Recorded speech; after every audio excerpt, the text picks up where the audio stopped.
Er zijn 3 data te verifiëren van een man die van zichzelf geen filmisch levensportret wil.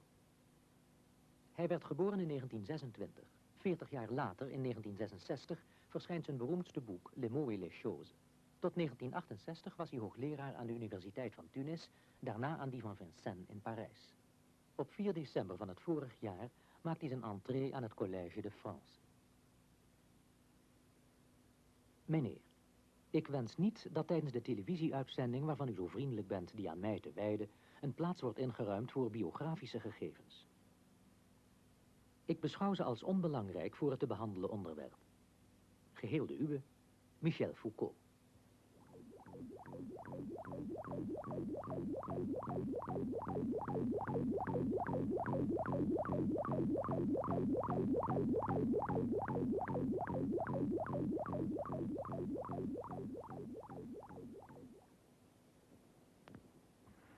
Bon, j'avais fait des études de philosophie, et puis après ces études de philosophie, j'avais fait des études de psychologie, psychopathologie.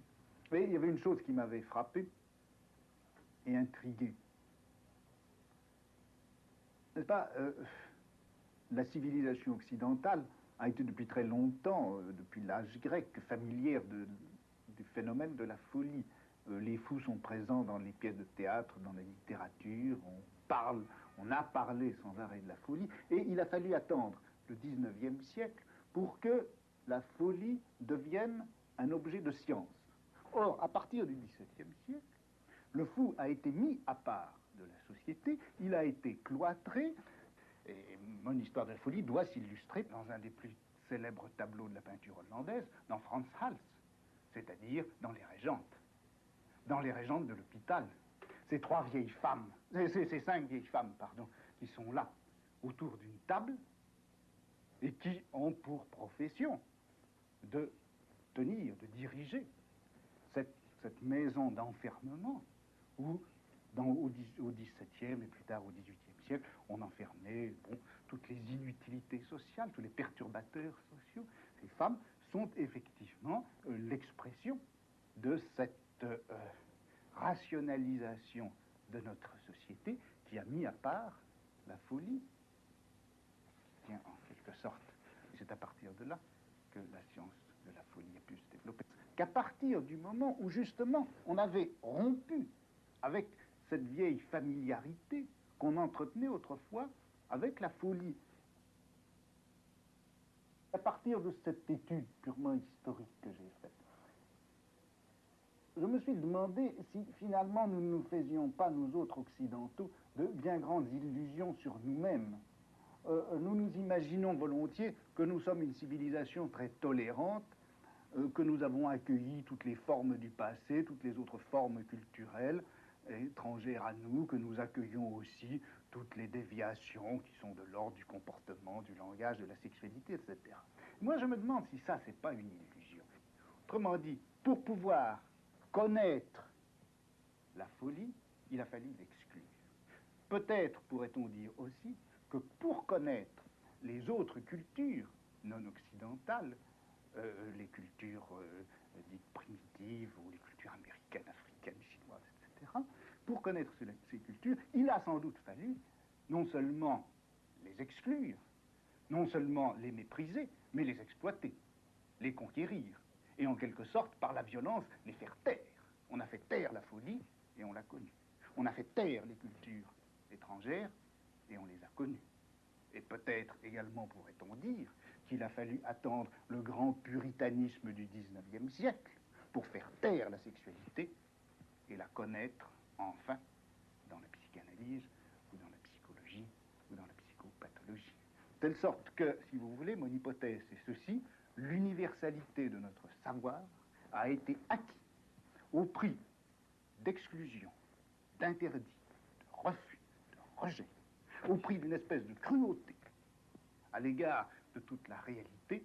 Alors j'ai essayé de voir si on ne pouvait pas, pour d'autres formes de savoir, rechercher aussi de quelle manière il s'était constitué, quelles en étaient les racines inconscientes, quelles en étaient les formes implicites, non présentes exactement à la conscience des savants à une époque donnée. Et C'est en gros ce que j'appelle faire de l'archéologie du savoir, n'est-ce pas? Et c'est ainsi que dans les mots et les choses, j'ai essayé de comparer un certain nombre de domaines de savoir différents, biologie, l'économie, la linguistique du XVIIe au XIXe siècle, et essayer de voir comment ces domaines de savoir, qui sont tout à fait différents les uns des autres, obéissent cependant à un certain nombre de lois communes, de règles communes, règles qui sont forcément inconscientes dans la mesure où elles font communiquer entre eux des domaines de savoir qui sont ignorés, enfin, que les savants de chaque domaine ne connaissent pas.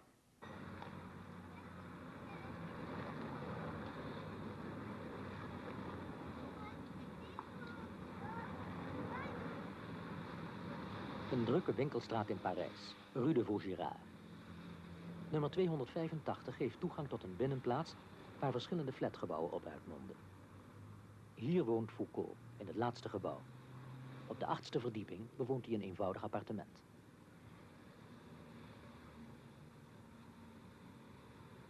Onze verhouding tot de werkelijkheid wordt volgens Foucault beheerst door onbewuste regels. Het zijn die onbewuste regels die de verschillende velden van kennis beheersen. Ieder veld van kennis of wetenschap bestaat uit een wisselend patroon van elementen waartussen vaste relaties bestaan. Het gaat Foucault om de analyse van die vaste relaties. Dit is een van de redenen waarom men hem plaatst bij een stroming die men aanduidt met structuralisme. Er is nog een tweede reden waarom men hem structuralist noemt.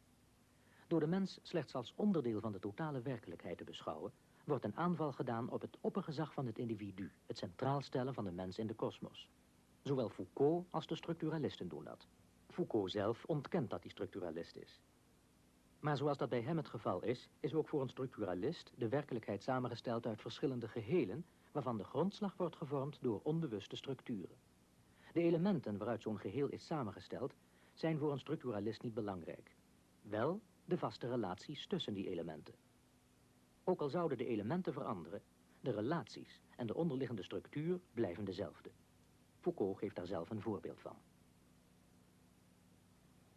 Supposez une image photographique représentant un visage. Si vous la faites passer, cette image photographique, du positif au négatif, en un sens, tous les points vont être modifiés. C'est-à-dire que tous ceux qui étaient blancs vont devenir noirs et tous ceux qui étaient noirs vont devenir blancs. Aucun des points, aucun des éléments par conséquent ne reste identique. Et pourtant, vous reconnaissez le visage, et pourtant le visage reste le même, bien qu'il soit passé du positif au négatif, et vous pouvez dire qu'il reste le même, vous le reconnaissez, parce que les relations entre ces différents éléments sont restées les mêmes. Les relations de voisinage sont restées les mêmes, ou les relations de contraste et d'opposition entre le blanc et le noir sont restées les mêmes, bien que chaque point qui était blanc soit devenu noir et que chaque point qui était noir soit devenu blanc. Au fond, en entendant structuralisme au sens très large, on peut dire que le structuralisme, c'est la méthode d'analyse qui consiste à dégager des relations constantes à partir d'éléments qui, eux, en eux-mêmes, dans leur qualité propre ou dans leur substance, peuvent changer.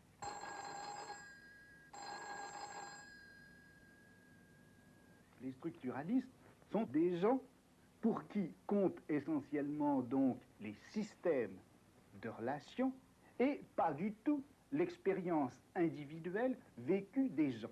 Ce que je fais appartient au fond, comme le structuralisme, à cette grande remise en question de la souveraineté du sujet. Au fond, qu'est-ce que c'est que l'expérience de la drogue, si vous voulez? Sinon ceci, effacer les limites, rejeter les partages, mettre hors circuit toutes les exclusions, et se poser à ce moment-là la question, qu'en est-il du savoir? Est-ce que l'on sait quelque chose de tout à fait autre?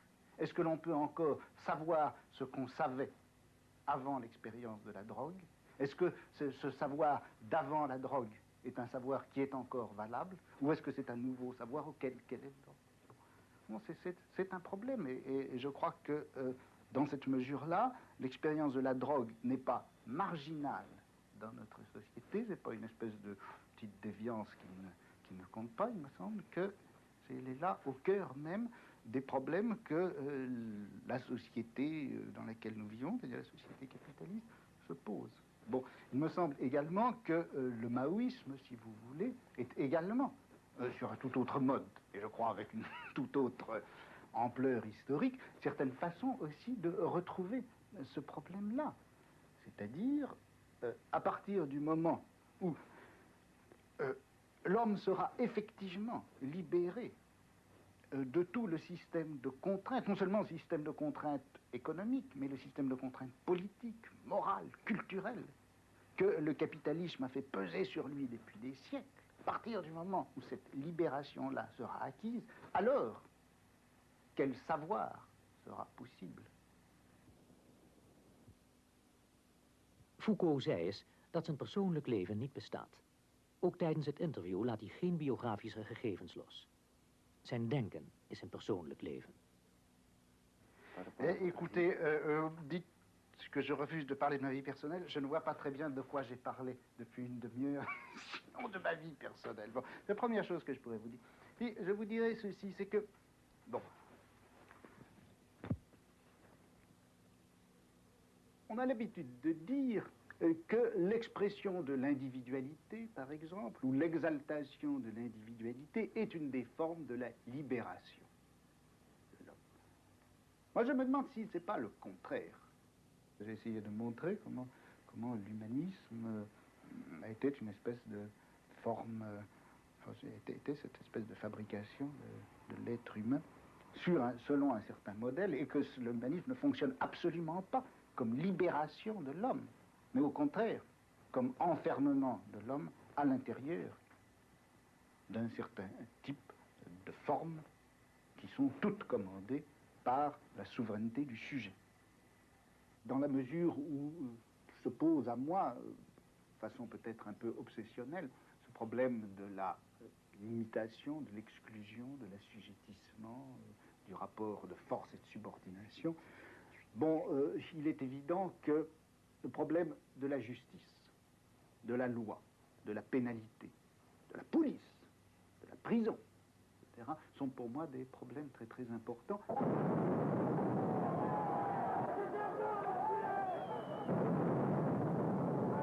Et avec un groupe de personnes tout à fait différentes, d'ailleurs, les unes des autres, nous avons formé un groupe qui s'appelle Groupe d'information sur les prisons, et qui est au fond une sorte de groupe, non pas d'analyse théorique, mais un groupe d'attaque contre le système répressif tel qu'il fonctionne en France, vraisemblablement d'ailleurs dans les autres pays, mais notre attaque, nous la faisons porter évidemment sur ce qui nous entoure et nous entoure immédiatement, c'est-à-dire le système, si vous voulez, justice-police, tel qu'il maintient, reconduit, prolonge l'ensemble des impératifs et l'ensemble des limitations morales, sociales et juridiques de notre société.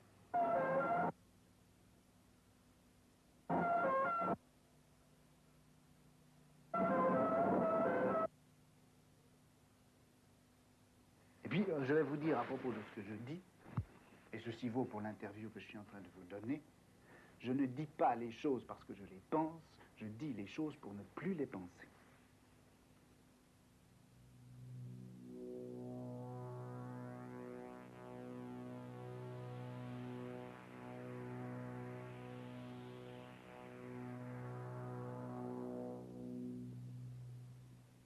Je ne crois pas, si vous voulez, aux vertus de l'expression.